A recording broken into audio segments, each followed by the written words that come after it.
رحم اللہ من قرأ الفاتحہ.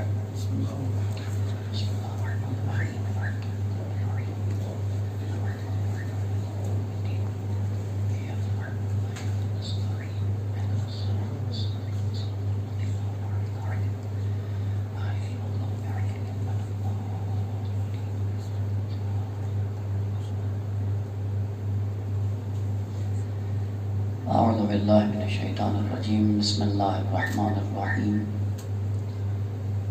الحمد للہ رب العالمین بارئ الخلائق اجمعین، ثم الصلاة والسلام والتحیۃ والاکرام علی سید الانبیاء والمرسلین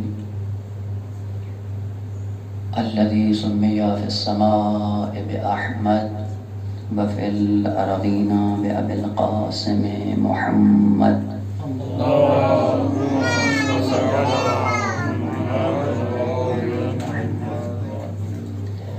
وعلى أهل بيته الطيبين الطاهرين المعصومين الذين أذهب الله عنهم الرجس وطهرهم تطهيرا.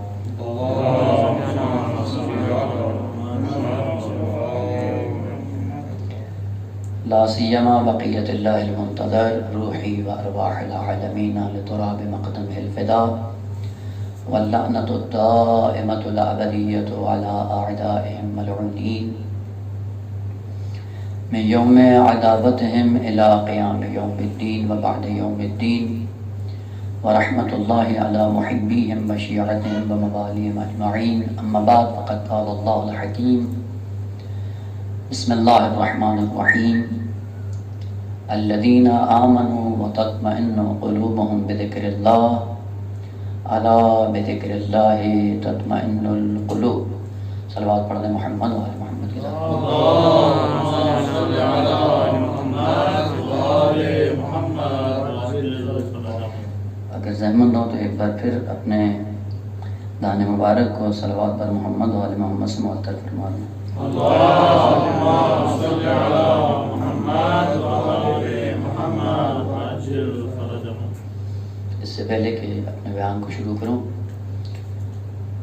ایک درخواست بھی ہے اور حق بھی بنتا ہے، خصوصاً وہ مومنین اور مومنات جو اس دنیا سے جا چکے ہیں اور عزاداری سید الشہداء کو ہر رنگ میں جو منانے کی کوشش کر رہے تھے اور آج اس دنیا میں موجود نہیں ہیں، ان کے لیے، اور خصوصاً وہ جن کا اس دنیا میں کوئی وارث نہیں ہے، ان کی ارواح کے ایصال ثواب کے لیے، اور مخصوصاً یہ تازہ نوجوان جو دنیا سے گئے سید محمد عرفان، ان کی روح کے ایصال کے لیے ایک مرتبہ سورہ فاتحہ اور 3 مرتبہ سورہ اخلاص کی تلاوت کریں.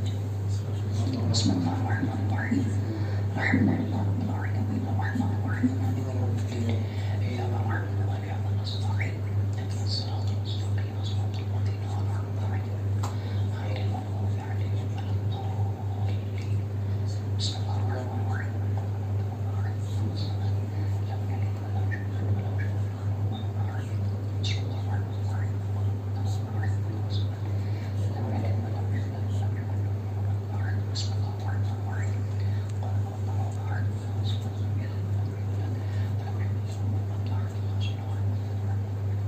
صلو علی محمد و آل محمد.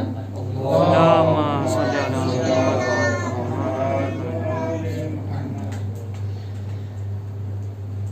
آیہ مجیدہ جس کو آپ کی خدمت میں عرض کیا ہے، مختصر سا ترجمہ اس کا یہ بنتا ہے: الذین آمنوا، جو صاحبان ایمان ہیں، ان کی خصوصیات یہ ہیں کہ تطمئن قلوبہم بذکر اللہ. خصوصیت ان کی یہ ہے کہ اللہ کے ذکر سے ان کے دل مطمئن ہو جاتے ہیں. اور بعد میں قانون کلی خدا نے ذکر کیا: الا، آگاہ رہو، بذکر اللہ تطمئن القلوب، خدا کی یاد سے ہی دل اطمینان کی منزل پہ آتا ہے. اور جس دل میں ذکر الہی نہیں، یاد خدا نہیں، وہ قلوب مردہ ہیں، وہ دل مردہ ہیں. اسی آیت کے ذیل میں چند ایک معروضات اور آپ کی زحمت تمام. حدیث مبارک ہے کہ من عرف نفسہ فقد عرف ربہ، کہ جس نے خود کو پہچانا اس نے خدا کو بھی پہچان لیا، اور جو خدا کو بھول جاتا ہے وہ خود کو بھول جاتا ہے. یعنی در حقیقت خود شناس ہی خدا شناس ہوتا ہے اور خدا فراموش ہی خود فراموش ہو جاتا ہے۔ قرآن نے اس انسان کی حقیقت کو بیان کرنے کے لیے کئی ایک کلمات کا سہارا لیا ہے۔ کبھی اس انسان کی حقیقت کو بیان کرنے کے لیے لفظ نفس سے تعبیر کی، کبھی فؤاد سے تعبیر کی، اور کبھی عقل، اور کبھی روح، اور کبھی قلب۔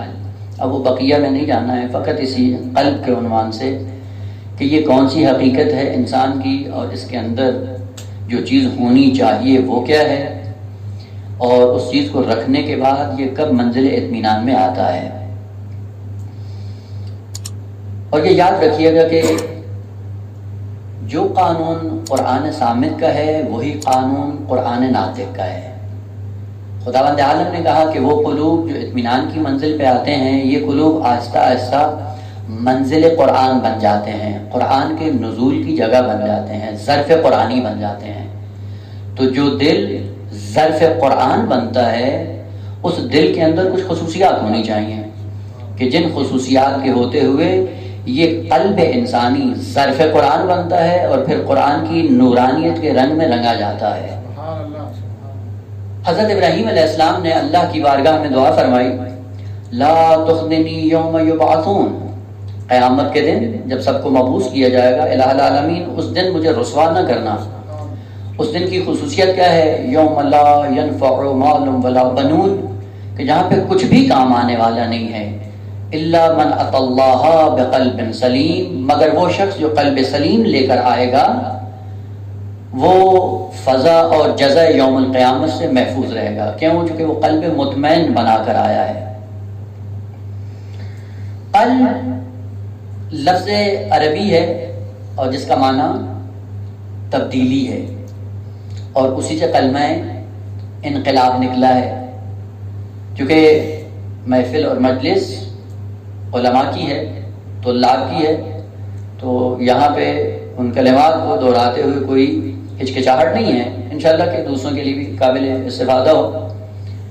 قلب کہتے ہیں تبدیلی کو، اور انقلاب اسی سے باب انفعال جو بنتا ہے اس کے اندر ایک معنی ہے مطابعت کا، اور مطابعت کی خصوصیت یہ ہوتی ہے کہ اسی چیز کے اثر کو قبول کر لینا۔ تو جو تبدیلی کو قبول کرتا ہے وہ منقلب ہو جاتا ہے۔ قلب تبدیلی ہے، اور قلب کو کل کہتے ہی اسی لیے ہیں کہ دائماً معرض تغیر اور تبدل میں ہوتا ہے۔ کبھی اچھی محفل میں بیٹھ گئے، واعظ و نصیحت کی محفل میں بیٹھ گئے، مجلس امام حسین میں بیٹھ گئے، تبدیلی جو انسان کے اوپر رونما ہوتی ہے اس سے منقلب ہوتا ہے، وہیں پہ کوئی تصمیم گیری کر لیتا ہے کہ آج کے بعد یہ کام ہمیں کرنا ہے، جس طرح ہوتا رہتا ہے۔ اور پھر یہاں سے جب اٹھ کے جاتا ہے معاشرے کے اندر، اور پھر معاشرے کی آلودگیوں کے اندر اپنے آپ کو رکھتا ہے، وہاں سے پھر ایک دوسری تبدیلی اس کے اندر رونما ہوتی ہے، پھر منقلب ہو جاتا ہے۔ اور یہ قلب بنا ہی اسی لیے ہے کہ جو ظرف قرآن ہے انسان کے اندر، جس کے اندر انسان کو اس قرآن کی تعلیمات کو اتارنا ہے، اس ظرف کا نام قلب ہے، اور وہ حقیقت انسانی ہے۔ یعنی حقیقت انسان جس شخص نے بھی اس رہتی دنیا میں اپنے وجود کو قرآن کا ظرف بنا لیا، وہ قلب سلیم بنا کر اللہ کی بارگاہ میں پہنچے گا۔ وہ کیسے بنے؟ یہ ظرف قرآن کیسے بنے؟ دیکھیں، ہر چیز کے لیے آمادگی اور تیاری کی ضرورت ہوتی ہے۔ جس طرح بھی آپ آئے، اگرچہ دیر سے آئے، کیونکہ ایک مشکل یہ بھی ہوتی ہے کہ جو نظم و ضبط جن سے زیادہ توقع ہوتی ہے وہ زیادہ ہی نظم و ضبط کی خلاف ورزی کرتے ہیں۔ بالآخر طلاب کے اندر یہ ہونا چاہیے، حقوق الناس یہی ہیں۔ وہ حقوق الناس میں چوری تو نہیں کرے گا نا، کسی کا مال تو نہیں چرائے گا، ظاہر سی بات ہے حقوق الناس یہی ہے۔ کسی کو اگر ٹائم دیا ہے تو ٹائم پہ آئے تاکہ اس کا ٹائم بھی محفوظ رہے اور آپ کی ذمہ داری بھی اپنے موقع پہ انجام پاتی رہے۔ اور بڑے افسوس کے ساتھ کہ جتنے بھی یہ مراکز دینی ہیں یا جو طلاب دینی ہیں یا علماء دین ہیں، انہی کے اندر یہ کمزوریاں پتہ نہیں کیوں نظر آتی ہیں، نہیں معلوم۔ بہرحال خدا عالم سب کو یہ توفیق دے کہ ہم آئندہ سے اس مثبت تبدیلی کو اپنا کر انشاءاللہ معاشرے کے اندر تبدیلیوں کا باعث بنے۔ وہ بس اوقات یہ ہوتا ہے کہ جی فلاں معاشرہ ترقی یافتہ ہے، ہم کیوں نہیں ہیں، فلاں جی پڑھ گئے اور ہم کیوں نہیں پڑھے۔ بالآخر قانون ہے خدا کا، اور قرآن نے ذکر کیا وَلَن تَجِدَ لِسُنَّتِ اللَّهِ تَبْدِيلًا، قوانین خدا کبھی تبدیل نہیں ہوتے ہیں۔ عزت کا قانون ہے، ذلت کا قانون ہے، کامیابی کا قانون ہے، رسوائی کا قانون ہے، بالآخر ہر چیز کا خداوند عالم نے قانون رکھا ہے، اور اس قانون پہ چلتے ہوئے انسان کو اس انجام سے ہمکنار ہونا پڑتا ہے جس کے لیے اس قانون کو مقرر کیا گیا ہے۔ ظاہر سی بات ہے بے نمازی کے قانون ہے، اگر بے نماز رہیں گے تو نجات اس کے لیے نہیں ہے، اور ہم بے نمازی بھی رہیں اور نجات کے خواہاں بھی رہیں، یہ حماقت ہے۔ بالآخر ہر شے کا خداوند عالم نے قانون دے کر ان میں سے ایک قانون یہ کہ ظاہر سی بات ہے اگر کچھ کھائیں گے تو صحت بنے گی، اور ہماری طرح اگر وہ صحت ہوگی تو کچھ بھی نہیں کر پائیں گے، کچھ بھی نہیں اٹھا پائیں گے۔ وہ بعض کمزور تھے ہماری طرح کے، تو کسی نے کہا بھائی کوئی کھایا پیا کرو تاکہ کچھ صحت بنے، تو پلٹ کے کہتے ہیں بھائی بیڑی بھی کھاتے ہیں، پان بھی کھاتے ہیں، چائے بھی پیتے ہیں، ساری صحت نہیں بنتی ہے۔ خود صحت بنانے کے لیے کچھ اور چیزیں چاہیے جس سے انسان کی صحت بنتی ہے۔ وہ کہتے ہیں جی ہم مسلمان ترقی کیوں نہیں کرتے ہیں؟ خدا نے قوانین مقرر کیے، ان قوانین پہ جو بھی عمل کرے گا اس کو ملے گا۔ قوانین پہ عمل کرنا نہیں ہے، اور یہودیوں کا نظریہ یہ بنایا ہوا ہے کہ نحن ابناء اللہ واحباؤہ، ہم اللہ کے قریبی ہیں اور اللہ کے فرزند ہیں اور اللہ کے ولی ہیں، بس خدا نے جو دینا ہے وہ ہمیں ہی دینا ہے۔ گویا کہ معاذ اللہ خدا نے ہمارے ساتھ کوئی سیرہ قوت پڑا ہوا ہے، نہ یہ ذہن سے نکال دیں، خدا نے کسی کے ساتھ سیرہ قوت نہیں پڑا ہوا ہے۔ قوانین کی دنیا ہے، قوانین پہ چل کے آپ کو انجام کو پانا ہے۔ خوب، کل آمادگی کا نام ہے، اگر قلب کے اندر آمادگی اور تیاری ہو جائے، قلب کو آمادہ کر لیں، تیار کر لیں، یہ قلب ظرف قرآن بن جاتا ہے۔ جس طرح کہ آپ نے فرش عذاب بچھایا، فرش عذاب بچھانے کے لیے آپ نے سب سے پہلے اس ماحول کو آمادہ کیا ہے، تیار کیا ہے، اور صف عذاب کو بچھانے سے پہلے آپ نے کچھ تیاری کی ہے، تیاری کرنے کے بعد آپ آتے ہیں اور اس کام کو انجام دیتے ہیں۔ بعینہ ہی اسی طرح قرآن کو اپنا ظرف کے طور پہ، اپنے ظرف میں قرآن کو ڈالنے کے لیے اس قلب کے اندر تبدیلی کی ضرورت ہے، تیاری کی ضرورت ہے۔ اگر وہ تیاری ہو جائے گی یہ ظرف قرآنی بن جائے گا۔ اگر قرآن صامت سے استفادہ کرنا ہے اس کے لیے بھی تیاری کی ضرورت ہے، اور اگر قرآن ناطق سے استفادہ کرنا ہے اس کے لیے بھی تیاری کی ضرورت ہے۔ اگر وہ تیاری ہوئی یہ قلب ظرف بن جائے گا قرآن کا، اور قرآن مظروف بن جائے گا ظرف کے لیے۔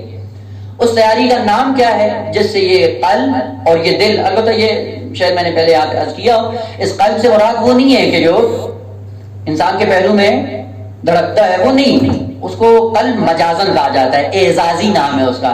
آپ کو پتہ ہے بعض لوگوں کو اعزازی تمغے مل جاتے ہیں، اعزازی مدارک مل جاتے ہیں، اعزازی سندیں مل جاتی ہیں۔ اعزازی سند کا ملنا اور ہے اور اس مقام کو پانا اور ہے۔ ہوتے ہیں بس اوقات حافظ قرآن بنتے ہیں، کوئی یونیورسٹی دیکھتی ہے اور دیکھنے کے بعد پی ایچ ڈی کی سند دے دیتی ہے، یہ سند اعزازی ہے، پی ایچ ڈی کا کورس اس نے کیا نہیں ہے۔ وہ بعض چیزیں اعزازی ہیں، یعنی حقیقت ان میں نہیں ہوتی لیکن ایک خاص مناسبت کی وجہ سے ان کو اعزازی کوئی تمغہ دے دیا جاتا ہے۔ یہ قلب نہیں ہے، اس کا نام پمپ ہونا چاہیے، یہ خون کو فقط پمپ کرتا ہے اور اس کے اندر کچھ بھی نہیں ہے۔ اور جو کہتے ہیں کہ یاد خدا ہے وہ اس دل میں ہوتی ہے اور اشارہ بھی اس کی طرف کرتے ہیں، نہ، یہ دل یہ پمپ ہے جس کا کام ہے خون کو پوری باڈی میں پہنچانا، اور وہ قلب روح کی ایک خصوصیت کا نام ہے جو ظرف قرآنی بنتا ہے، اور قرآن آہستہ آہستہ اس کے اندر آنا شروع ہو جاتا ہے، اور قرآن کا نزول قلب انسانی میں ہوتا ہے، نہ اس دل میں کہ جس کے اندر خون ہوتا ہے۔ اور اس انسان کی حقیقت کا ایک پہلو جو قلب کہلاتا ہے اس کو آمادہ کرنے کی ضرورت ہے۔ جب وہ آمادہ ہو جاتا ہے قرآن آہستہ آہستہ اس کے اندر نازل ہونا شروع ہو جاتا ہے۔ اس تیاری کا نام کیا ہے؟ قلب کی تیاری کا نام ہے پہلا قدم، کہ جب قلب مطمئن بنتا ہے یا قلب سلیم بنتا ہے اور ظرف قرآنی بنتا ہے، اس کی پہلی شرط اور پہلی تیاری کا نام ہے طہارت۔ اگر قلب طاہر ہوگا تو جو قرآن اس کے اندر آئے گا، جو قرآن تو نور ہے اور قرآن طاہر ہے، اگر قلب کو ہم نے پہلے تطہیر کر لیا، یہ پاکیزہ ہو گیا، اور پاکیزگی کے بعد ہم نے قرآن کو بے عنوان مظروف اس میں ڈالا، تو پھر یہ قرآن اپنا اثر دکھائے گا، اور اثر دکھانے کا نتیجہ یہ ہوگا کہ یہ دل بھی نورانی ہو جائے گا۔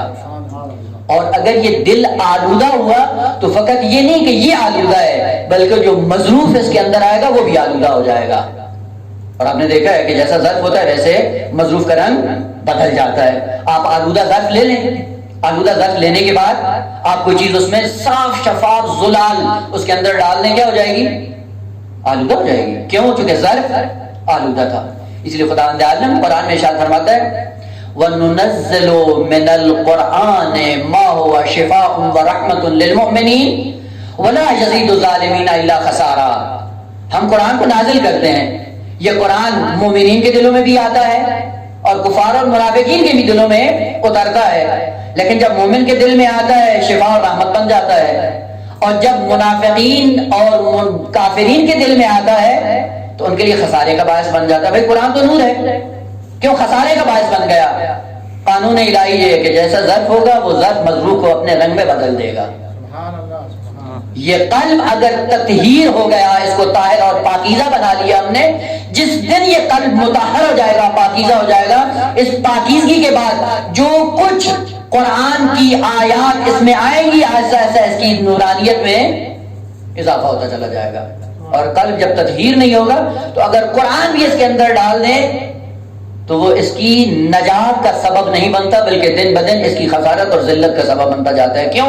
چونکہ قلب جو ظرف تھا وہ آلودہ تھا، وہ پاک نہیں ہوا ہے. اور آپ نے دیکھا ہے کہ بعض چیزیں جو استعمال کے بعد، مرور زمان کے بعد ایسا ایسا اگر ان کی تطہیر نہ کی جائے تو میل کچیل ان میں بڑھتی جاتی ہے، اور میل کچیل بڑھنے کے بعد ایسا ایسا اس ظرف کا دہانہ کم ہوتا جاتا ہے، اور ایک دن ایسا آتا ہے کہ پورا اس کا دہانہ بند ہو جاتا ہے، کوئی چیز اس کے اندر جانے کے قابل نہیں ہوتی. کیوں؟ چونکہ بھر چکا ہے. کس سے؟ آلودگیوں سے. جو آلودگیوں سے بھر جاتا ہے وہ قلب کبھی ظرف قرآن نہیں بنتا ہے. اس کو تطہیر کرنے کی ضرورت ہے. البتہ تطہیر دو طرح سے ہے، کبھی تطہیر دفعی ہے اور کبھی تطہیر رفعی ہے. تطہیر دفعی علمی اصطلاح ہے، جانتے ہیں صاحبان علم ہے، یعنی جب خدا نے یہ ظرف دیا تھا تو یہ ظرف آلودہ تھا یا پاک تھا؟ خداوند عالم نے جب دنیا میں بھیجا ہے یہ ظرف دے کر، یہ ظرف آلودہ نہیں تھا، یہ پاک و پاکیزہ تھا، اور پاک و پاکیزہ ظرف دے کر دنیا میں بھیجا تھا. تو پھر ہم نے کیا کیا؟ کچھ والدین کی تربیت، کچھ ماحول کا اثر، کچھ دوستوں کی محفل نے آ کر اس کے دہانے کو ایسا ایسا آلودگیوں سے بھرنا شروع کیا اور یہ بھر گیا. اگر دل جس طرح سے خدا نے دیا ہے اسی طرح سے ہم نے رکھا ہوتا کہ پاک و پاکیزہ تھا اور پاک و پاکیزہ ہی رہتا اور ایسا ایسا قرآن کا ظرف بننا شروع ہو جاتا.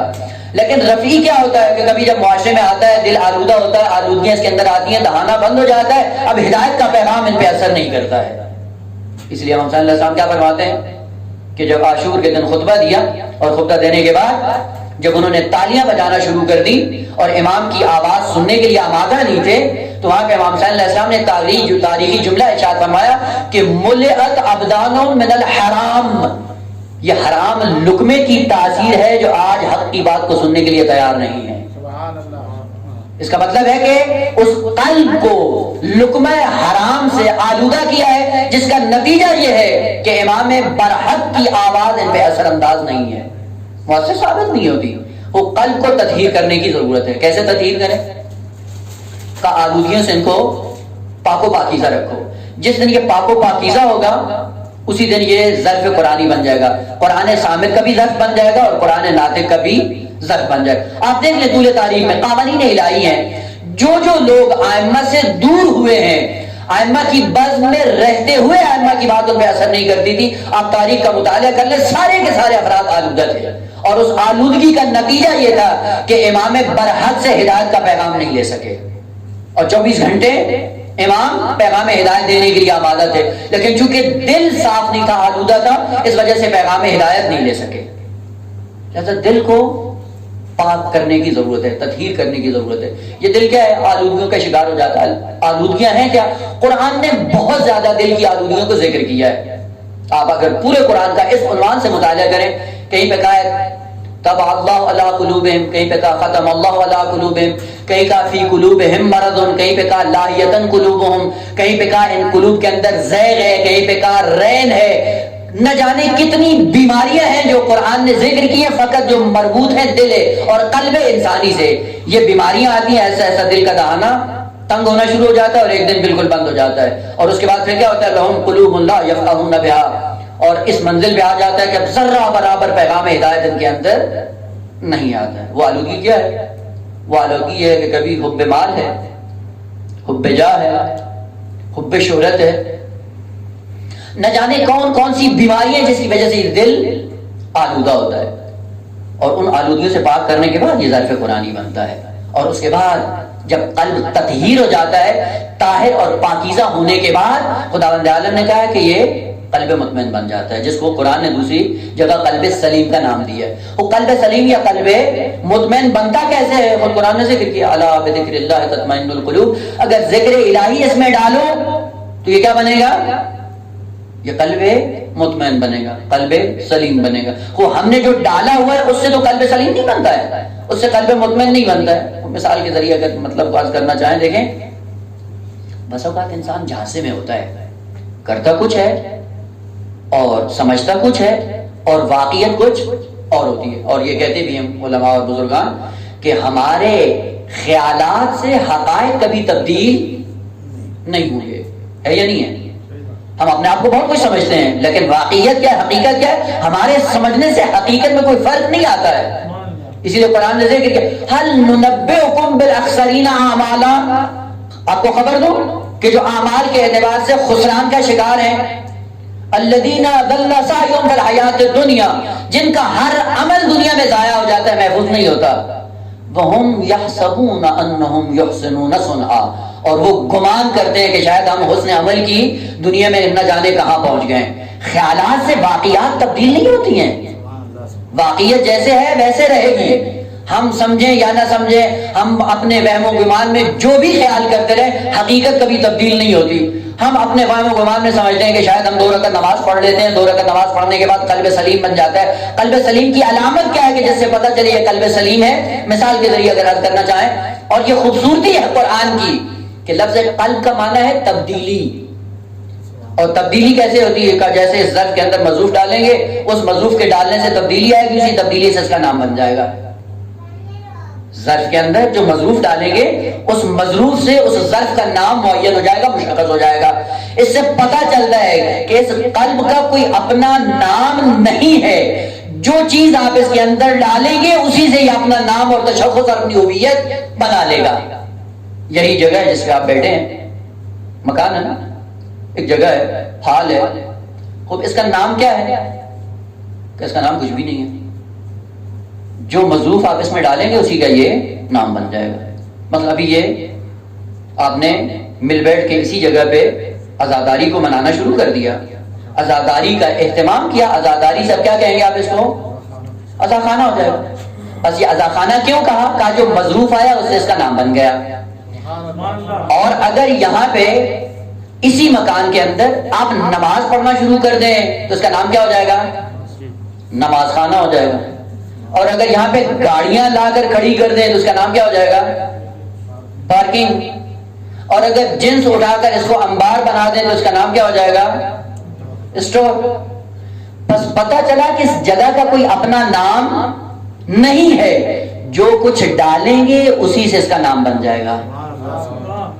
انسان کی ذات کے اندر خدا نے جو قلب دیا اور قلب کو دینے کے بعد کہا کہ اس کا کوئی اپنا نام نہیں ہے، جو ڈالو گے وہی بن جائے گا۔ اگر حب مال ڈال لی تو یہ قلب سلیم نہیں ہے، یہ گیرج ہے، یہ اسٹور ہے، یہ انبار ہے، اور انبار لے کر اللہ کی دنیا میں پہنچے گا، کہے گا کہ مجھے اجر چاہیے۔ اجر قلب سلیم کی بنیاد پہ ملے گا۔ محبت والدین کی، محبت اولاد کی، محبت پیسے کی ڈالی ہوئی ہے اور خدا کا کہیں پہ نام ہی نہیں ہے اس دل کے اندر۔ ائمہ کا کوئی یاد کا ذرہ برابر بھی اس کے اندر اثر نہیں ہے، اور سمجھتا یہ کہ میں قلب سلیم لے کے اللہ کی بارگاہ میں جا رہا ہوں۔ یہ قلب سلیم کیسے بنے گا؟ خدا عالم کا جو ڈالو گے اسی سے اس کا نام بنے گا۔ اور اس ڈالنے کا نام کیا ہے؟ الا بذکر اللہ تطمئن القلوب، کہ اس دل کے اندر جس چیز کو ڈالنا ہے اور ڈالنے کے بعد جو قلب سلیم بنے گا، اور قلب سلیم بننے کے بعد قیامت کے دن آپ کو اور مجھے محفوظ رکھے گا۔ اس کے اندر جو مظروف ڈالنا ہے اس مظروف کا نام ذکر اللہ ہے۔ اگر ذکر اللہ اس کے اندر ڈالا تو یہ قلب سلیم ہوگا، اور اسی قلب سلیم کے سائے میں ہمیں ابدی زندگی گزارنی ہے۔ اور تفہیم دین کے لیے علماء دین نے 2 راستے بیان کیے ہیں، کہ دین فہمی کے 2 راستے، یا اصول دین ہے یا فروع دین ہے۔ فروع دین میں جتنی اہمیت نماز کو اتنی کسی چیز کو نہیں، دیکھا نا آپ نے، بعض فروع دین کے مسائل ہیں جو زندگی میں ایک دفعہ واجب ہوتے ہیں، اور بعض ایسے ہیں کہ جو زندگی میں اصل واجب ہوتے ہی نہیں ہیں، اور بعض ایسے ہیں جو سال میں 1 مرتبہ واجب ہوتے ہیں، اور واحد وہ فریضہ فروع دین کے اندر جو فقط سال میں نہیں، زندگی میں نہیں، ہر روز، اور ہر روز بھی ایک مرتبہ نہیں 5 مرتبہ، وہ کیا ہے؟ فریضہ نماز۔ بس یہیں سے پتہ چلتا ہے کہ فروع دین کے اندر جس فریضے کو زیادہ اہمیت حاصل ہے وہ نماز ہے۔ اور نماز کے لیے ائمہ نے ذکر کیا ہے کہ ان قبلت قبل ما سواها وان ردت رد ما سواها، اگر یہ قبول ہو جائے گی سارے فروع دین قبول ہو جائیں گے، اور اگر یہ قبول نہ ہوئی تو کچھ بھی قبول ہونے والا نہیں ہے۔ بس فروع دین میں اہمیت ہے نماز کو، اور اصول دین میں جس چیز پہ زیادہ زور دلایا گیا ہے وہ ولایت کا تذکرہ ہے۔ اور آپ جانتے ہیں کہ توحید کا دار و مدار بھی ولایت پہ، نبوت کا دار و مدار بھی ولایت پہ، عدالت کا دار و مدار بھی ولایت پہ۔ اگر ولایت ہے تو یہ نماز بھی قبول ہے، اور اگر ولایت نہیں ہے تو یہ نماز بھی قبول نہیں ہے۔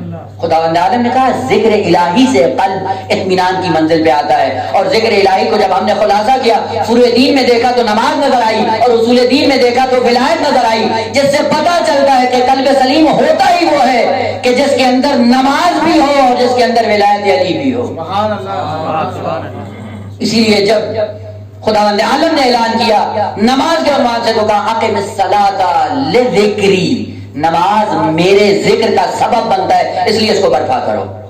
اور جب امیر المومنین کی ولایت کا مسئلہ آیا تو پیغمبر اسلام نے فرمایا زینوا مجالسکم بذکر علی ابن ابی طالب فإن ذکرہ ذکری وذکری ذکر اللہ وذکر اللہ عبادہ۔ اصل قلب سلیم ہوتا ہی وہ ہے جس کے اندر ذکر خدا ہو۔ ذکر خدا سے یہ قلب سلیم بنتا ہے، اور اگر ذکر خدا سے خالی ہو جائے یہ قلب سلیم نہیں ہے، پھر کیا ہے؟ یا یہ گیرج ہے، یا یہ سٹور ہے، نہ جانے کیا کیا ہے۔ اور ان چیزوں کو لے کر انسان جب اللہ کی بارگاہ میں جائے گا تو ہوگا کیا؟ خود ذکر الہی سے قلب سلیم بنتا ہے، لیکن یاد رہے کہ ذکر الہی اگر بغیر تطہیر قلب کے آ گیا تو یہی ذکر انسان کی تباہی کا سبب بن جائے گا۔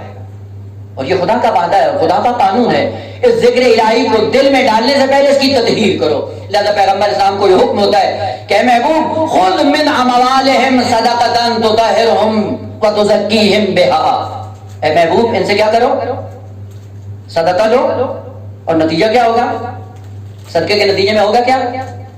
تطہیر ہو جائے گی ان کی۔ البتہ ترجمے کے اعتبار سے تھوڑا سا اگر غور کریں، عموماً ترجمے یہ کرتے ہیں کہ جو کہ اشتباہ ہے، خود من اموالہم صدقۃ، ان کے اموال سے صدقہ لو، تطہرہم، تاکہ تو پیغمبر ان کو پاک کرے۔ خود ترجمے میں جا کر دیکھیں، عموماً یہی ترجمہ کیا کہ پیغمبر ان سے صدقہ لو، صدقہ لے کے ان کو پاک کرو۔ اور انسان بڑا چالاک بھی ہے اور آلودگیوں کو اپنی طرف آنے نہیں دیتا ہے۔ عموماً مثال بھی یہ دیتا ہے کہ فرض کریں اگر کوئی کسی کو توفیق ہو جائے اور مالی فرائض انجام دے دیتا ہے تو کیا کہتے ہیں؟ جی ہم نے خمس نکال دی، ہم نے زکوٰۃ دے دی، اور مالی فرائض کو انجام دینے کے بعد کیا کہتے ہیں؟ ایک ہی جملہ زبان پہ ہوتا ہے، جی ہم نے مال کو پاک کر دیا۔ کہتے ہیں نہیں کہتے؟ ہے نا میرے ساتھ؟ کیا کہتے ہیں؟ ہم نے مال کو پاک کر دیا۔ سوال یہ کہ مال نجس کب ہوا تھا جو پاک ہوا ہے؟ آلودگی کہاں تھی اور کہاں سے اٹھا کے کہاں پھینک دی؟ خذ من اموالہم صدقۃ تطہرہم، اے محبوب صدقہ ان سے لو، نکالیں۔ یہ صدقہ جب نکالیں گے، صدقہ نکالنے کا اثر کیا ہوتا ہے؟ صدقہ ان کو پاک کرتا ہے۔ صدقہ پہلے نجس نہیں ہوتا، کیونکہ جو طاہر ہوتا ہے وہی مطہر ہوتا ہے، جو پہلے پاک ہوتا ہے وہ دوسروں کو پاک کرتا ہے۔ اگر یہ مال آلودہ ہوتا تو آلودہ مال تو انسان کو پاک نہیں کرتا ہے۔ بس پتہ چلا آلودگی کہیں اور تھی، جس کا سبب یہ تھا کہ اگر مالی فرائض کو انجام دیا تو یہ مالی فرائض اس انسان کی آلودگی کو دور کر رہی ہے۔ بس پتہ چلا آلودگی باطن انسان میں تھی، آلودگی قلب انسانی میں تھی۔ مال کو نکالنے سے مال نے ان کی آلودگی کو پاک کر دیا۔ فرائض مالی دینے سے مال پاک نہیں ہوتا، مال انسان کی آلودگیوں کو دور کرتا ہے۔ اور ترجمہ یہ نہیں ہے کہ پیغمبر ان کو پاک کرتا ہے، نہ، یہ صدقہ ان کو پاک کرتا ہے، پیغمبر ان کو پاک نہیں کرتا۔ پیغمبر کا کام ہے صدقہ نکلوانا، اور جیسے ہی صدقہ نکالتے ہیں صدقہ خود انسان کو تطہیر کر دیتا ہے۔ صاحبان علم ہے، تھوڑا سا اشارہ کر دوں، خذ من اموالہم صدقۃ تطہرہم۔ آپ کو پتا ہے کہ فعل امر کے جواب میں جب فعل مضارع استعمال ہوتا ہے تو مجزوم ہوتا ہے نا۔ اب یہ جہاں تو السوا کی مشکل ہے کہ انہوں نے اتنا ہمیں کہاں پھنسا دیا کہ پتہ ہی نہیں ہوتے کہ قوانین کون سے ادبیات کے، اور یہی ادبیات اگر صحیح سے انسان کو معلوم ہو، پورے قرآن کی تفسیر یا پورے قرآن کے حقائق دریافت کرنا بڑا آسان ہے۔ البتہ ایک نمونہ ہے انشاءاللہ عرض کروں گا۔ صدقۃ تطہرو مرفوع ہے، مجزوم نہیں ہے، بس پتہ چلتا ہے کہ یہ تطہرو خذ کا جواب نہیں ہے، اگر خذ فعل امر کا جواب ہوتا تو یہ مجزوم ہوتا، چونکہ قانون ہے کہ فعل مضارع جب امر کے جواب میں آتا ہے مجزوم ہوتا ہے. اور قرآن کے اندر آیت کے اندر تطہر نہیں ہے، تطہر ہے، مرفوع ہے، اور یہ مرفوع کلمہ ہونا یہ بتا رہا ہے اس تطہر کا ربط خذ کے ساتھ نہیں ہے. وہ جب خود کے ساتھ ربط نہیں ہے، خود کا حکم ہے پیغمبر کو، پیغمبر آپ ان سے صدقہ لو، صدقہ نکلوانا پیغمبر کا کام ہے. لیکن تطہرو کا ربط چونکہ خود کے ساتھ نہیں ہے، تطہیر کام پیغمبر کا نہیں ہے. خوب پہ تطہیر کس کا کام ہے؟ اب دوسرا قانون کہ جب جملہ فعلیہ نکرہ کے بعد ہوتا ہے نکرہ کی صفت بنتا ہے، اور جب معرفہ کے بعد ہوتا ہے تو اس کا حال بنتا ہے. کیا سوال پڑھے محمد والے محمد کہاں الجھا دیا اور کہاں جانا تھا ان کو.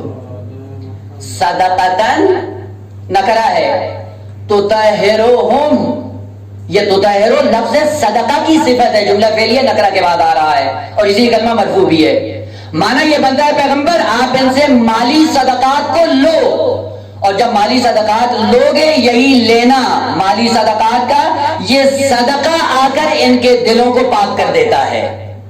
تطہیر صدقے کا کام ہے، مال پاک کرتا ہے. وہ مال اگر آلودہ تو کیسے پاک کرے گا؟ مال ہوتا ہی پاک ہے، اور مال کبھی آلودہ ہوتا ہی نہیں ہے. وہ پہلے زمانے میں وہ سکے تھے، پھر ترقی کی تو کیا بن گئے؟ کاغذ کے نوٹ بن گئے، اور آج کیا ہے؟ عادات اور ارکام اعتباری بن گئی. تو یہ عادات ارکام جو ہیں یہ نجس ہوتی ہیں. یہ جو کارڈ آپ جیب میں ڈالتے ہیں اور اس کے اندر ارکان ہے وہ انسان کو امام کا قاتل بنا دیتی، اتنا نجس ہو جاتا ہے. اور یہ آلودگی اگر نہ ہو تو وہ انسان پاک و پاکیزہ دل کے ساتھ امام کی میت میں آتا ہے، اور ایسی میت پہ فائز ہو جاتا ہے کہ خود معصوم یہ آواز دیتا ہوا نظر آتا ہے کہ سعید انت امامی فی الجنہ. یہ کون ہے؟ کہ جنہوں نے اپنے آپ کو وابستہ نہیں کیا. یہ وابستگی ایک آلودگی ہے، یہ نجاست ہے، اور یہ وابستگی دل انسانی میں پیدا ہوتی ہے. مال کی محبت پیدا ہوگی، مال دینے کے لیے تیار نہیں ہوتا، مال راہ خدا میں خرچ کرنے کے لیے تیار نہیں ہوتا، اور اسی آلودگی میں دنیا سے چلا جاتا ہے، اور قلب سلیم نہیں ہوتا، قلب آلودہ لے کر اللہ کی بارگاہ میں جا پہنچتا ہے. تطہیر قلب کے بعد اس قرآن کو اپنے دل میں نازل کرو، اور نازل کرنے کے بعد آہستہ آہستہ اس قلب کو نورانی کرو. خوب البتہ بات آگے بات کرتا چلوں کہ قلب انسانی نزول قرآن کا ظرف ہے. یعنی قرآن کہاں پہ تھا؟ مقام لدن میں. مقام لدن سے آیا لوح محفوظ پہ، لوح محفوظ سے آیا کتاب مکنون میں، کتاب مکنون سے آیا قلب جبرائیل پہ، قلب جبرائیل سے آیا قلب پیغمبر پہ، قلب پیغمبر پہ بھی نازل ہوا ہے. اور آخری نزول یہ تھا کہ قلب پیغمبر سے قلوب انسانی میں اس کو نازل ہونا تھا. جس دن قلب پیغمبر سے قلوب انسانی میں یہ نازل ہو جائے گا اسی دن یہ قلب انسانی قلب سلیم بن جائے گا. وہ کیسے نازل کریں؟ کہ اس کے لیے پہلے قلب کو تطہیر کریں. جب تطہیر ہو جائے گا یہ قرآن قلب انسانی میں نازل ہونا شروع ہو جائے. البتہ نازل کا معنی بھی کر دوں بعد میں کہیں الجھن نہ ہو. نزول کا معنی یہ نہیں ہے کہ کوئی چیز اوپر سے پھینک دی جاتی ہے اور نیچے اس کو کیش کر لیا جاتا ہے. یہ مادی چیزوں کی خصوصیت ہے. مثلا بارش جب ہوتی ہے کہاں پہ ہوتی ہے؟ پانی کا قطرہ بلندی پہ ہوتا ہے. جب وہ زمین پہ آتا ہے تو ہم کہتے ہیں نازل ہو رہا ہے. یعنی بلندی سے پستی کی طرف کوئی چیز جو آتی ہے اس پر بھی میں نزول کہا جاتا ہے. اور یہ نزول کبھی مادی ہوتا ہے، اور مادی نزول کی خصوصیت یہ کہ جو ایک ہی جگہ پہ ہوگا.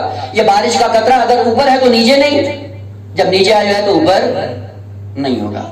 لیکن آیا قرآن بھی اسی طرح سے کہ لوح محفوظ میں تھا، مقام لدن میں تھا، کتاب مکنون میں آیا اور عرش الرحمان پہ آیا، اور یہ سارے مراتب طے کرتے ہوئے. یعنی اس کا مطلب یہ تھا کہ وہاں سے چلا وہاں پہ ختم ہو گیا، اور پھر دوسرے مرحلے میں پہنچا وہاں پہ ختم ہو گیا، پھر تیسرے مرحلے میں یوں ہے نا. مجردات میں نزول اس طرح سے نہیں ہوتا کہ اگر ایک جگہ سے دوسری جگہ پہ آ جائے تو پہلی جگہ اس کی خالی ہو جائے. نہ، پہلی جگہ خالی نہیں ہوتی.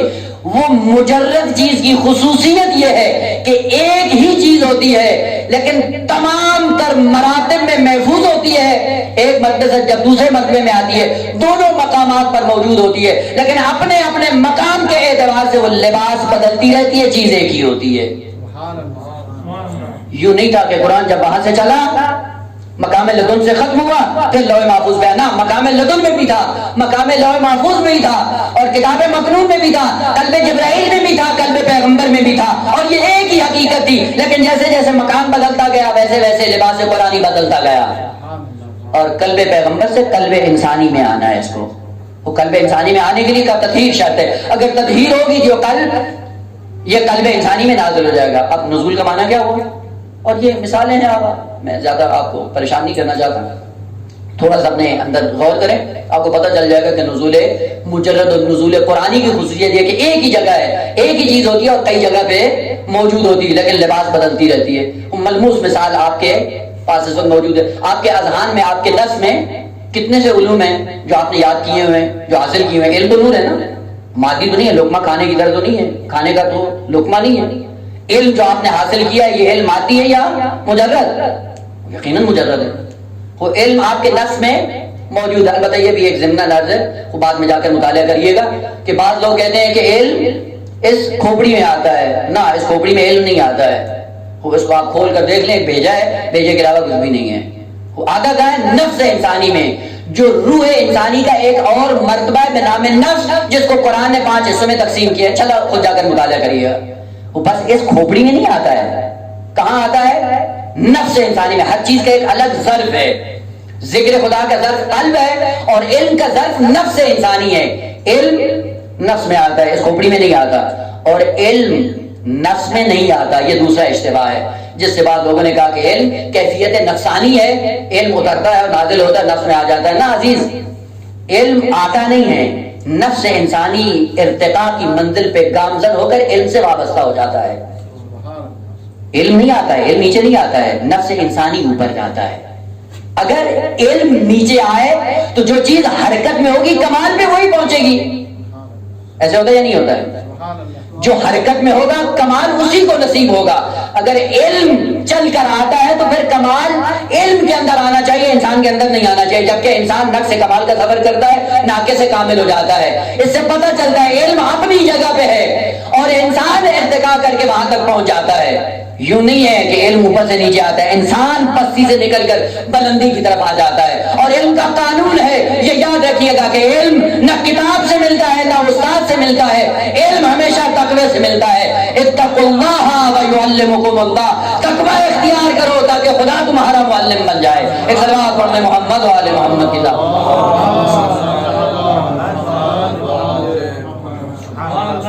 آیات کی چاشنی ہے. جس ماکن قرآن کے ساتھ ادبیات کے عنوان سے ضرور مانوس رہیں.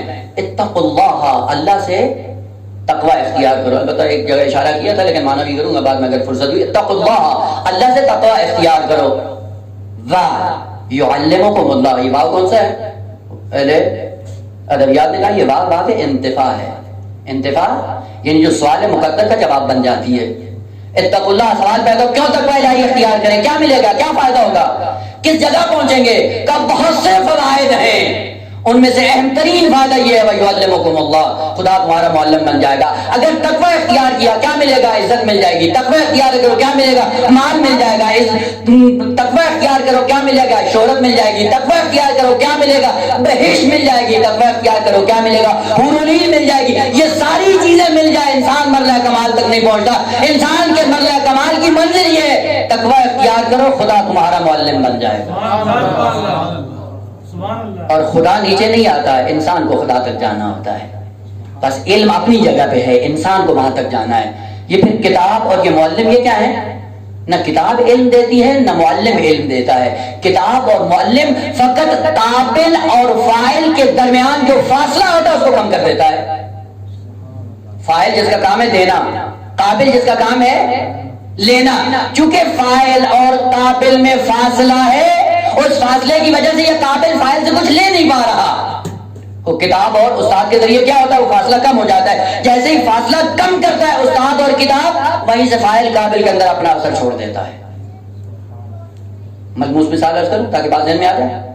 آپ نے دیکھا ہوگا کہ اگر ایک جگہ پہ آگ جل رہی ہو اور ایک جگہ پہ کاغذ پڑا ہو اور دونوں کے درمیان فاصلہ ہو, تو یہ آگ اس کاغذ کے اندر اثر کرے گی؟ کاغذ جلے گا؟ نہیں جلے گا.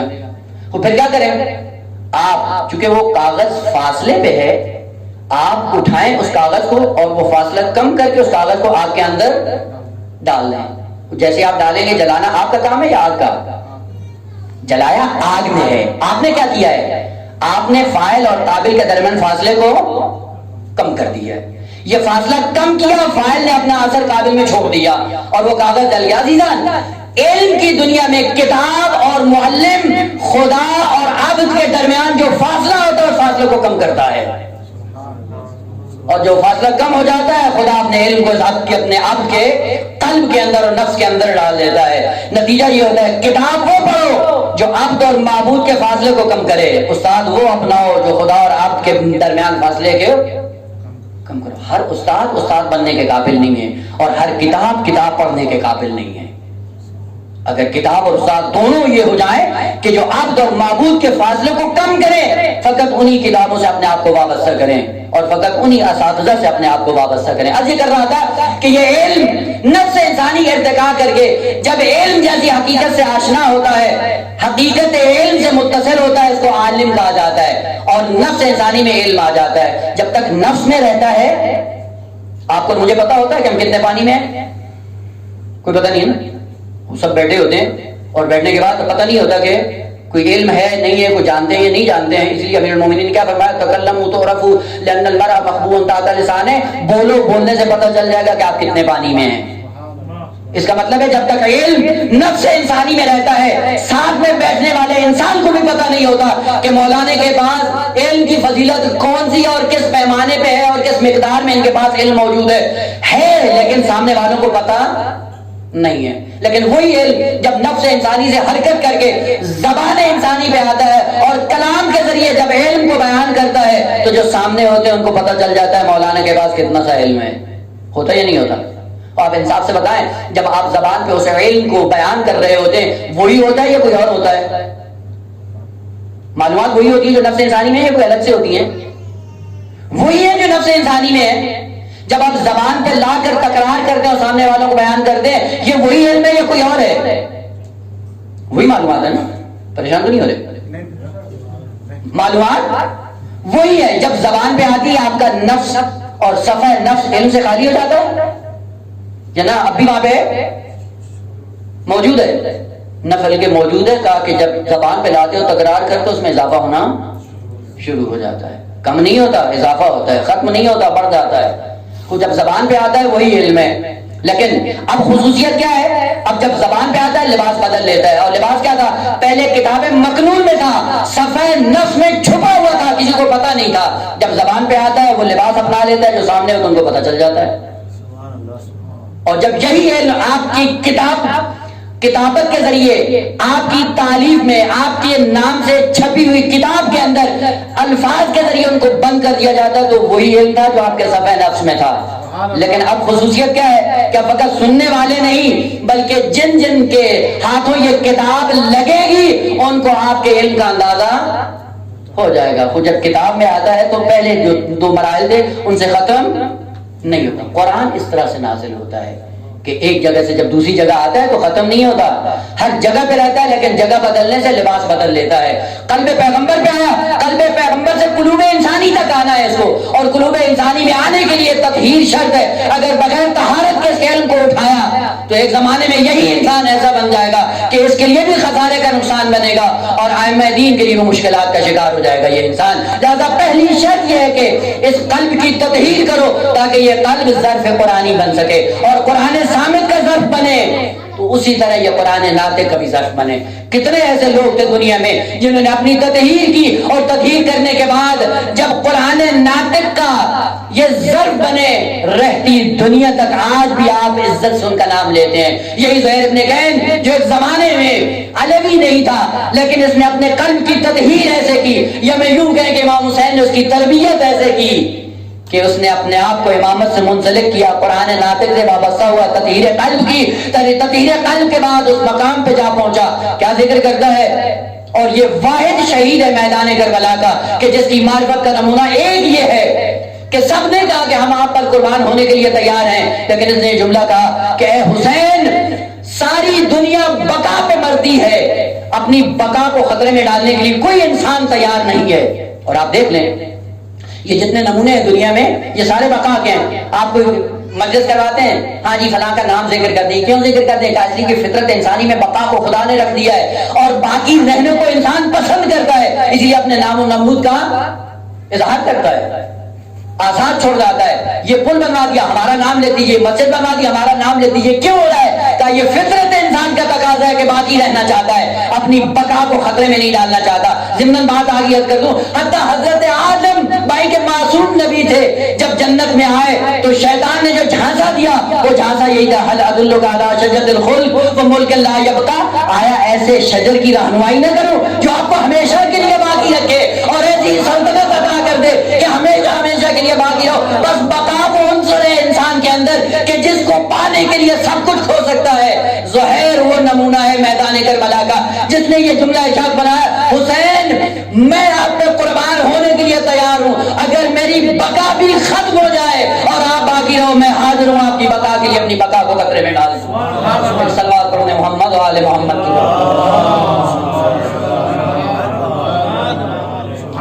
جن کا قلب طاہر ہو جاتا ہے وہ ایسا ایسا ظرف قرآنی بنتے ہیں. وہ قرآن نازل ہوتا ہے. اب نازل کا معنی کیا ہے؟ وہ قرآن جب آئے گا قلب انسانی میں کیسے نازل ہوگا؟ نزول کا معنی بس اولاً یہ نہیں ہے کہ ایک جگہ سے چل کر جب دوسری جگہ میں آتی ہے تو پہلی جگہ چھوڑ دیتا, نہیں, ہر جگہ پہ رہتا ہے. اور نزول کا معنی قرآن کا نزول ہوا ہے. نزول کا معنی کیا ہے؟ نزول اب ہم نے جو ذہنوں میں تصورات بنائے ہوئے ہیں وہ یہ نہیں ہے کہ جی ایک آیت پیغمبر نے پڑھ دی ہم نے سن لی قرآن نازل ہو گیا. نہ, خوب سننے والے تو بہت تھے لیکن قرآن نازل نہیں ہوا. نزول عربی زبان میں ایک حقیقت جب بلندی سے پستی کی طرف آتی ہے تو جس طرح پستی کے اندر ظرف موجود ہوتا ہے اسی ظرف کے اندر اس ظرف کی ظرفیت کے مطابق جب اپنی جگہ بنا لیتا ہے مظروف, اس مظروف کو کہا جاتا ہے کہ یہ ظرف میں نازل ہو گیا. اور چونکہ ظرف ہے قلب اور قلب کا کام ہے فہم, فقہ, تفقہ. لہم قلوب لا یفقہون بہا, ان کے دل ہیں لیکن سمجھتے نہیں ہے. بس دل کا کام ہے سمجھنا. اور نزول کا معنی کیا ہے؟ یعنی قابل فہم ہونا. قرآن نازل ہوتا ہے یعنی جس دن قرآن آپ کی فہم میں آ گیا اسی دن وہ قرآن آپ کے لیے نازل ہو جائے گا. بس نزول قرآن سے مراد یہ نہیں ہے کہ یہ پورا قرآن جلد آپ کے پاس پڑی ہوئی ہے اور اول سے آخر تک ہم تلاوت کرتے ہیں, تلاوت کرنے کے بعد پتہ نہیں چلتا قرآن کیا کہہ رہا ہے. یہ تلاوت ہے, فہم نہیں ہے, نزول نہیں ہے. نزول کے لیے کیا ہے؟ اپنے آپ کو فہم کے لیے آمادہ کرو, تیار کرو, قابل فہم بن. جس دن ایک آیت ہمیں سمجھ میں آ گئی اور ہم نے عمل کے ذریعے اس کو محفوظ کر لیا اسی دن یہ قرآن کی آیت ہمارے لیے نازل ہو جائے گی. بس نزول کا معنی یہ نہیں ہے کہ سن لیں, نہ, سننے کا نام نزول نہیں ہے, پڑھنے کا نام نزول نہیں ہے. فقہ اور فہم اور شعور کا نام نزول ہے. مثال اس کو تو فوراً ذہن میں آ جائے گی. بس اوقات مولانا ہے ممبر پہ آتا ہے گفتگو کرنے شروع کر. البتہ آج کل یہ رائج ہو چکا ہے کہ ایسے وہ فارسی کے بقول ایسے عمیق اور گہرے لفظ استعمال کرتے ہیں کہ سامنے والے کے پلے ہی کچھ نہیں پڑتا ہے. جب مولانا سے پوچھا جاتا ہے کیا کہا, وہ کہا اس سے عزت بڑھتی ہے. وہ لوگ کیا کہتے ہیں پتہ نہیں مولانا نے کیا پڑھا, اور کیا پڑھ دیا, وہ کیا پڑھا, وہ خود بھی سمجھ میں نہیں آتی اور سامنے والوں کو بھی سمجھ نہیں آتی. ایک تھے خطیب, البتہ بات آگے سمجھ کے تو بس اوقات ہے اپنا روح علمی جھاڑنے کے لیے باتیں کرتے ہیں. وہ آئے مودت کی تلاوت کر رہے تھے اور نام کا بڑا ان کا نام نہیں لیتا ہوں کہیں بھی بدنا ہو, تو لاکھ کی بز میں بیٹھے ہوئے تھے. کہا خدا نے کہا کلا اسلکم علیہ اجرا الا المودۃ فی القربى, اور مودت اور قربہ کا آپس میں جو رابطہ خدا نے ذکر کیا. علمی اصطلاح بیچارے استعمال کرنا چاہ رہے تھے, روب جھاڑنا چاہ رہے تھے, لیکن وہ ظاہر سی بات ہے کہ جب اصطلاح کا پتہ نہیں تھا تو روب جھاڑتے ہوئے خود ہی خراب ہو گئے. کہتے مودت اور قربت کا رابطہ آپس میں مانعۃ الجمع کا ہے. اب وہ بیچارے نے قضیہ منفصل عقیدے کی دو چار صورتیں پڑھی تھی اور پتہ نہیں تھا کہ مانعۃ الجمع کو استعمال کہاں پہ کرنا ہے. یعنی مودت اور قربہ مانعۃ الجمع ہے, یعنی کبھی بھی اکٹھی نہیں ہو سکتی ہے. خدا نے کہا ہے کہ اس کو اکٹھا کرنا ہے, وہ کبھی بھی ہوتا ہی نہیں. اصطلاحات اس طرح سے استعمال کرتے ہیں وہ خود بھی پتہ نہیں ہوتا, وہ سامنے والے بابا کر کے نعرہ لگا دیتے ہیں. اور نزول کا معنی قابل فہم ہونا ہے. جب ممبر پہ مولانا عمیق اور گہری بات کر رہا ہو جو مخاطبین کے پلے نہ پڑ رہی ہو تو مخاطبین کہتے ہیں مولانا ذرا نیچے آئیے, تو اس کا مطلب یہ نہیں ہوتا کہ ممبر سے اتر کے نیچے بیٹھ جائیں. ہاں, یعنی اپنے علم کی سطح کو اتنا نیچے لے آؤ کہ ہمارے ظرف کے اندر آپ کی بات آ سکے. اس لیے خداوند عالم نے کہا یہ قرآن مقام کتاب مکنون میں تھا, اور اگر یہ کتاب مکنون میں ہوتا کسی کی دسترس میں نہیں تھا. لا یمسہ الا المطہرون, اوحدی افراد تھے جو حقیقت سے اپنے آپ کو آشنا کر سکتے تھے, پوری بشریت کی دسترس میں نہیں آنا تھا. کثرت میں لانے کے لیے اس کو تنزل دیا اور تنزل دے کر قلب پیغمبر میں بھیجا. قلب پیغمبر نے اپنی زبان سے قابل فہم بنا کر اس بشریت کے حوالے کیا. جو جتنا سمجھتا جائے گا اس کے لیے اتنا ہی نازل ہوتا جائے گا یہ قرآن. ایک صلوات پڑھ دیں محمد و آل محمد کی ذات پہ.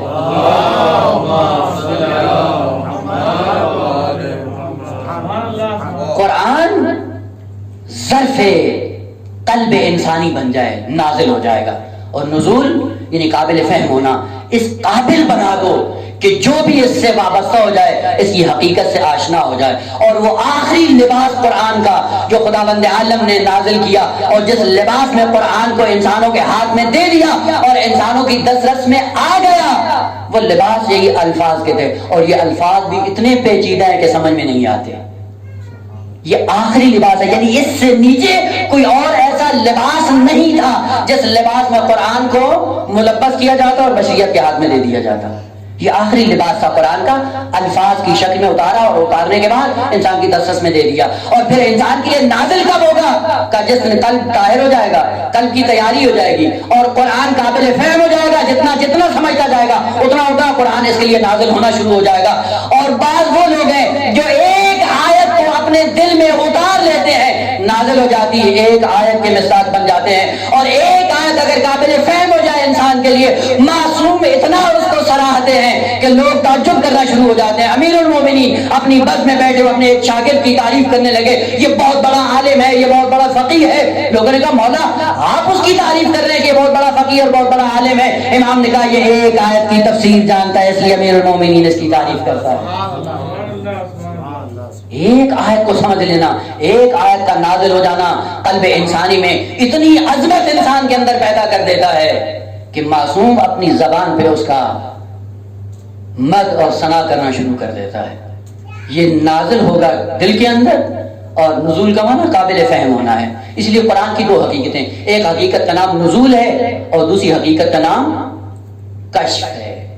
یہ کلمات ہوئی ہیں عربی کا اور واقع اتنے دقیق اور عمیق ہیں کہ اگر انہی کی گہرائی انسان پڑھ لے اور اس کے بعد قرآن کا مطالعہ کرے، عظمت قرآن کی اور زیادہ دوبارہ ہو جاتی ہے. نزول یعنی اوپر سے نیچے آنا، اور کشف کیا ہے؟ یعنی حقیقت جہاں پہ ہے وہیں پہ رہے گی، کاشف چل کر حقیقت تک پہنچے گا. اور اس لیے آپ کہتے بھی ہیں روزمرہ ہوتا ہے نا، فلاں ملک نے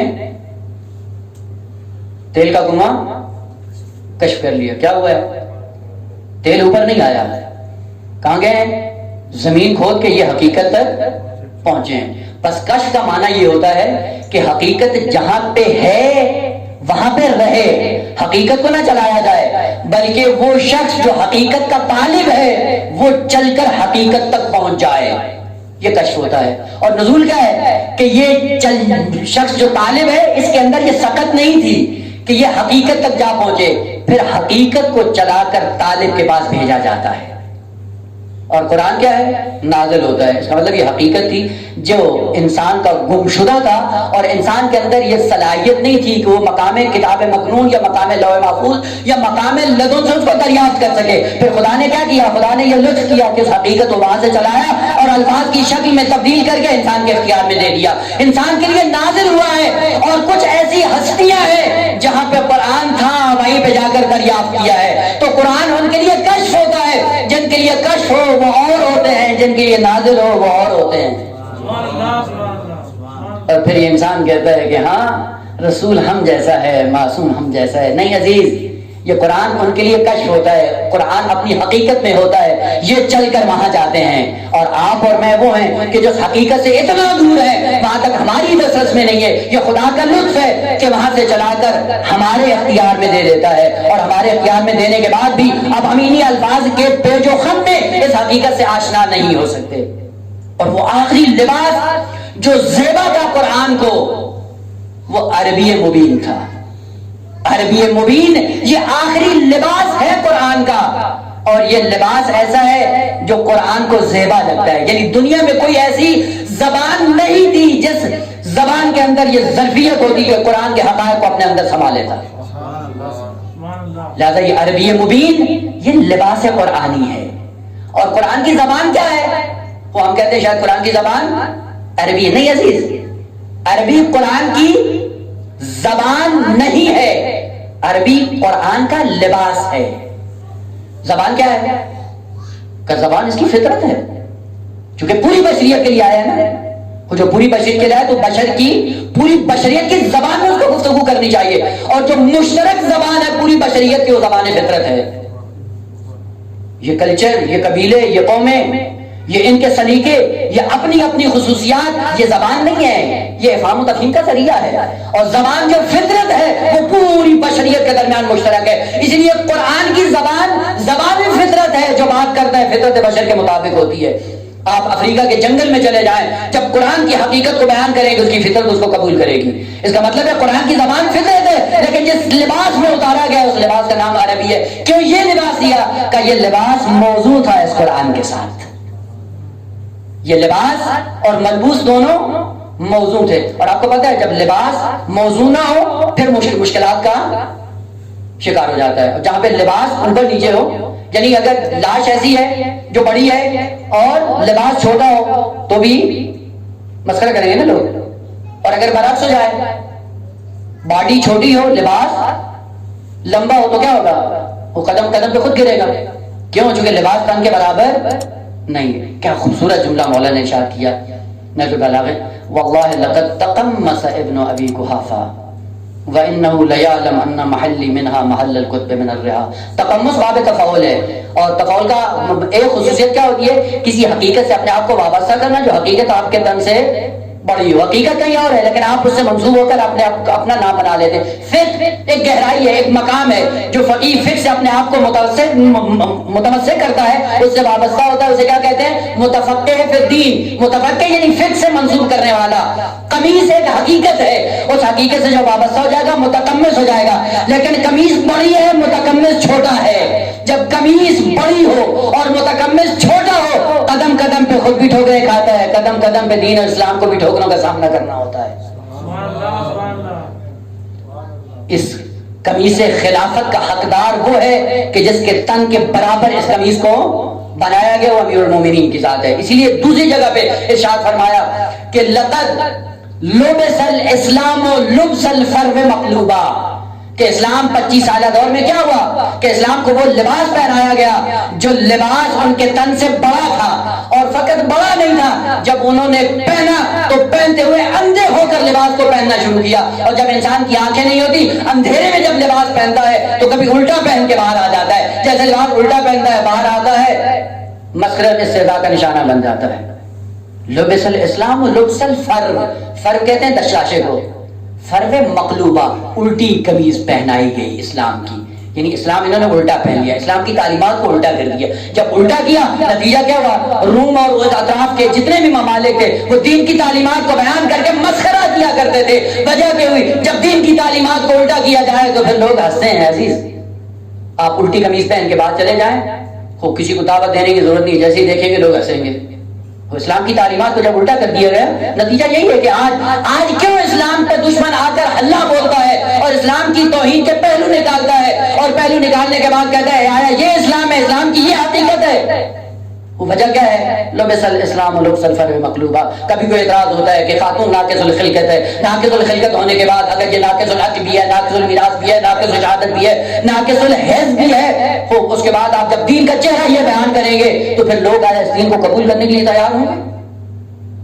اور یہ ایک المیہ ہے ہمارے خود علماء کے درمیان بھی. ہم بھی ایسی باتوں کا جا کر پرچار کرتے ہیں جو روح دین کے ساتھ سازگار نہیں ہے. اگر وہ ناقص العقل ہے، عدالت خدا کا کیا کرو گے؟ اگر وہ ناقص المیراث ہے تو خدا کی عدالت کہاں جائے گی؟ اگر وہ ناقص الشہادت ہے تو خدا کی عدالت کا کیا کرو گے؟ یہ سوچنے کی بات ہے جو ہمیں پڑھا دیا جاتا ہے، کبھی اس میں جا کے غور نہیں کرتے. آئے یہ مطالعے روح دین کے ساتھ سازگار ہے یا نہیں ہے؟ لبس الاسلام لبس الفرو مقلوبہ. جب اپنے ڈگر سے کوئی چیز ہٹتی ہے اور نااہل اہل کی جگہ پہ آتا ہے، اس کا نقصان فقط اس کو نہیں ہوتا بلکہ حقیقت کو بھی الٹا بنا کر بشریت کے سامنے جب پیش کرتا ہے، بشریت اس کو دیکھ کر ہنسنا شروع ہو جاتی ہے، مسخرہ کرنا شروع ہو جاتی ہے، مذاق اڑانا شروع کر دیتی ہے. ناقص العقل. ایک نمونہ اور آپ کی زحمت تمام.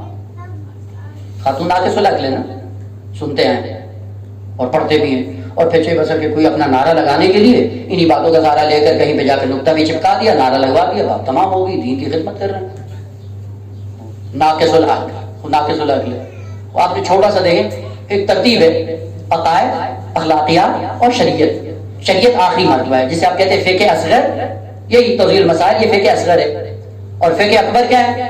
اخلاق. اخلاقیات فقہ اوسط ہیں، اور اخلاقیات کے بعد کا مرحلہ عقائد ہیں جن کو فقہ اکبر کہا جاتا ہے. وہ فقہ اکبر، اوسط، اصغر، ان کا آپس میں ایک ارتباط ہے. یعنی اگر عقیدے کی دنیا میں انسان عظیم ہے، اخلاق کی دنیا میں نمونہ ہوگا، اور اخلاق کی دنیا میں جو نمونہ ہوگا شریعت کا پابند ہوگا. ایک ارتباط ہے. جو شریعت کا پابند نہیں، اخلاقیات کی دنیا میں بھی اس کی کمزوری ہے، عقائد کی دنیا میں بھی کمزوری ہے. یہ رابطہ اس لیے معلوم نہیں ہے. یوں نہیں ہے کہ ہم شریعت کی چند چیزیں پڑھ لیں اور اخلاقیات ہمارے اندر نہ ہو، وہ جو دین کی چند چیزیں پڑھی ہیں وہ بھی صحیح نہیں ہے. یہ ہے فقہ اصغر. فقہ اصغر میں ادنیٰ ترین قانون کیا ہے؟ بعض شرائط اور علامات ہیں جن کو کہا جاتا ہے شرائط عمومی. شرائط عمومی نماز کے لیے شرائط عمومی کیا ہے؟ یہ شرائط عمومی جو نماز کے لیے بھی ہے، روزے کے لیے بھی ہے، حج کے لیے بھی ہے، جہاد کے لیے، پورے دین کے لیے. شرائط عمومی میں سے کیا ہے؟ کیا کہتے ہیں؟ عاقل اور بالغ. یہ عقل اور بلوغ یہ دو شرائط عمومی ہیں نا، ہے یا نہیں؟ کوئی نئی بات تو نہیں کروں گا. شرائط عمومی میں سے دو چیزیں ہیں، عقل اور بلوغ. اور جو بالغ ہوتا ہے اس کو عاقل بھی ہونا چاہیے. وہ بالغ ہوتے ہی کیا ہے جب اس کے اندر عقل آ جائے. وہ بچہ کتنے سال کا عاقل ہوتا ہے اور بالغ ہوتا ہے؟ مرد کتنے سال کا؟ یعنی 15 سال میں اس کے پاس اتنی عقل آتی ہے کہ خداوند عالم اس کو شریعت کا مخاطب بنا دیتا ہے. ایسے ہی ہے نا. وہ خاتون کب بالغ ہوتی ہے؟ وہ 6 سال پہلے اس کے اندر اس مرتبے پہ آ گیا ہے کہ یہ ہم کلام خدا ہو سکتا ہے، یہ مخاطب خدا بن سکتا ہے، خدا سے ہم کلام ہو سکتا ہے. یعنی اس کو اجازت مل گئی 6 سال پہلے، اور وہ ناقص العقل ہو گئی. اور ہم 6 سال بعد میں آئے، ہم تام العقل بن گئے، اور پھر ناقص العقل کا نعرہ لگا کہ ہم نے پرچار کرنا شروع کر دیا یہ خاتون ناقص العقل. وہ جب یہ دین پیش کریں گے تو کون آئے گا دین کے اندر؟ روح دین کو پڑھنے کے بعد پتہ چلتا ہے کہ روح دین کیا ہے. باتیں کچھ اور کرنی تھی لیکن وقت نہیں ہے، انشاءاللہ کسی اور فرصت میں. عرض یہ کیا تھا کہ قلب کی تطہیر کی ضرورت ہے. قلب کی تطہیر کے بعد یہ ظرف قرآنی بنے گا. قرآن اس کے اندر نازل ہوگا. نزول کا معنی یعنی فہم قرآن. قرآن کی آیات کو جتنا سمجھنا شروع ہو جائیں گے اتنا قرآن انسان کے دل میں اترنا شروع ہو جائے گا. اور عجیب بات یہ تھی کہ اسی تطہیر کے لیے جو راستہ شروع سے انسان کو طے کرنا تو عبادت کا راستہ ہے، اور اسی عبادت کے ذریعے انسان کے دل کے اندر تطہیر ہوتی ہے. تطہیر کے بعد ظرف قرآنی بن جاتا ہے. جب ظرف قرآنی ہوتا ہے اس کا اپنا دل بھی منور ہو جاتا ہے اور معاشرے کے اندر نورانیت پھیلانا شروع کر دیتا ہے. وہ لوگ جو معاشرے کے لیے منارہ کی حیثیت رکھتے ہیں وہ لوگ تھے جنہوں نے اپنے قلب کو نورانی کیا. نورانی کرنے کے بعد آہستہ آہستہ بشریت کی ہدایت کا انتظام کیا. اور وہ کم نمونے نہیں تھے. آپ تاریخ میں جا کر دیکھیں بہت سی مثالیں ملتی ہیں، لیکن کربلا کی مثال اپنی ہی ہے. شب عاشور کو امام حسین علیہ السلام نے جب رات کو 3 حصوں میں تقسیم کیا، اور تقسیم کرنے کے بعد ایک حصہ انصار کے لیے، ایک حصہ اپنے اصحاب کے لیے، ایک حصہ اہل بیت کے لیے، اور سارے حصے تقسیم کرنے کے بعد ایک حصہ اس میں سے کس کے لیے تھا؟ عبادت خدا کے لیے. یہ عبادت پتہ تھا امام کو کہ اس عبادت کے سائے میں دل نورانی ہوتا ہے، اور وہ نورانی جتنا ہوتا جائے گا اتنی نورانیت پھیلاتا چلا جائے گا. کیا عظمت تھی اس حسین کی جس نے عبادت کے لیے دشمن کو مہلت دی کہ شاید مقام فہم میں آ کر یہ اس منزل پہ آ جائے، قلب کی تطہیر کر سکے اور میت امام حسین میں اپنے آپ کو سعادت کا راہی بنا دے. لیکن ہر ایک کی اپنی قسمت تھی، کوئی آیا کوئی نہیں آیا. اس رات کے حصے میں جو اہل بیت کے ساتھ امام نے وابستہ کیا وہ کیا تھا؟ امام نے اپنے اہل بیت کے خیمے میں بیٹھے ہوئے سارے عاشورہ کے واقعات بیان کیے کہ کل کو کیا ہونے والا ہے. بی بی سن رہی تھی جو بھیا کے محبت میں مدینہ سے مکہ اور مکہ سے کربلا میں آئی تھی، وہ امام کے ساتھ بیٹھ کر سن رہی تھی اور امام بیان کر رہے تھے کل یہ ہوگا، کل یہ ہوگا، کل یہ ہوگا. سارے واقعات بیان کرنے کے بعد امام نے ایک جملہ کہا بہن زینب کل جب عصر عاشور آئے گی تیرا بھیا ہوگا، تیر ہوں گے، پتھر ہوں گے، تلواریں ہوں گی، اور آخر میں گھوڑوں کی ٹاپوں کے نیچے آپ کا بھیا بھی شہید ہو جائے گا. مقتل نے یہ لکھا ہے جیسے امام حسین علیہ السلام نے یہ جملہ کہا بی بی غش کر گئی اور غش کر کے گر گئی. گرتے ہوئے بی بی گری اسے غشی کے عالم میں تھی کہ امام نے غشی سے اپنی بہن کو افاقے میں لائے، اور افاقے میں لانے کے بعد بی بی اس کا بہن زینب اگر تو سن کے تیری حالت یہ ہوتی رہی تو میں اطمینان سے دنیا سے نہ جا پاؤں گا. ارے زینب تجھے حسین کا پیغام لے کر جانا ہے، گلیوں اور بازاروں میں جانا ہے، تمہیں درباروں میں جا کر حسین کے پیغام کو عام کرنا ہے. مجھے نہیں معلوم امام نے اعجاز کے ذریعے اپنی بہن کے دل میں کیا اثر چھوڑا. ارے وہ زینب جو بھیا کی شہادت کو سن کر بے ہوش ہو گئی، اللہ جانے وہ 70 قدم کے فاصلے میں اپنے بھیا کو قربان ہوتے ہوئے دیکھ رہی تھی اور آواز بلند کر رہی تھی، اما فیکم مسلم، ارے تم میں کوئی مسلمان نہیں. اے ابن سعد تو دیکھ رہا ہے زہرا کا لال، رسول کا نوازا، زینب کا بھائی گھوڑوں کی ٹاپوں کے نیچے پامال ہو گیا. اللہ علامت اللہ علی الظالمین وسيعلم الذين ظلموا أي منقلب ينقلبون رضا بقضائه وتسليما لأمره. لا معبود سواك ماتوا يا حسين.